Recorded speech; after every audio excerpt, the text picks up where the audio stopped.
This week, a special member-only recipe. I'm going to share how to make spelt waffles with blueberries. They're delicious. They're perfect to reheat for breakfast. You can have them for dessert, great with extra blueberries, banana, maple syrup. You can have them with yogurt, ice cream. We love them. You could also swap this recipe out for a pancake recipe if you don't have a waffle machine.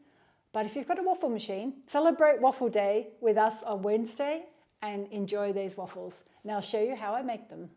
I'm going to whisk all the dry ingredients into this bowl. So I've got 150 grams of whole grain spelt flour. You can also use buckwheat flour if that's what you prefer for a gluten-free blend. I need 1 teaspoon of cinnamon,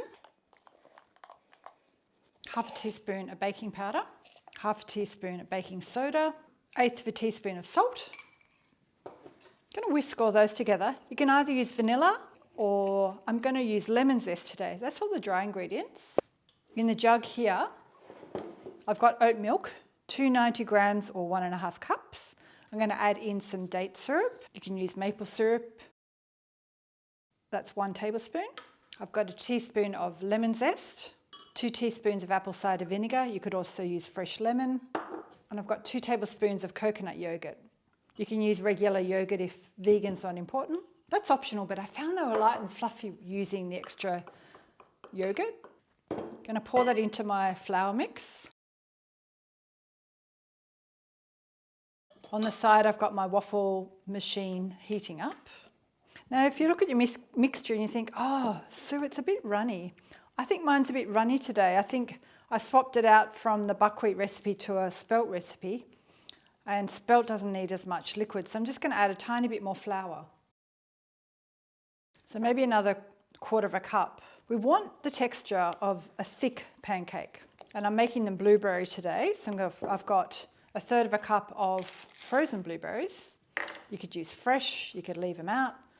But I just wanted to have something with a little bit of fruit inside. Just bringing the waffle machine into the film.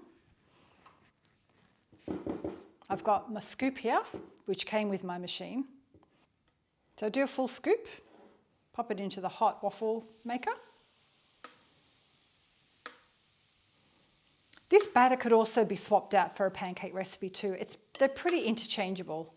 Squeeze this on, and I cook that for a few minutes. So I'm going to do another scoop. And the batter should make 4 large waffles like this.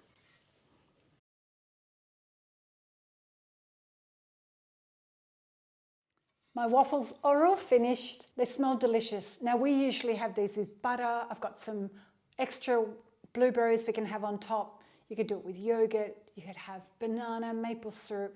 They actually store really well in the fridge if you don't want to eat them straight away. You can reheat them in the toaster. You can separate them so they're like smaller pieces.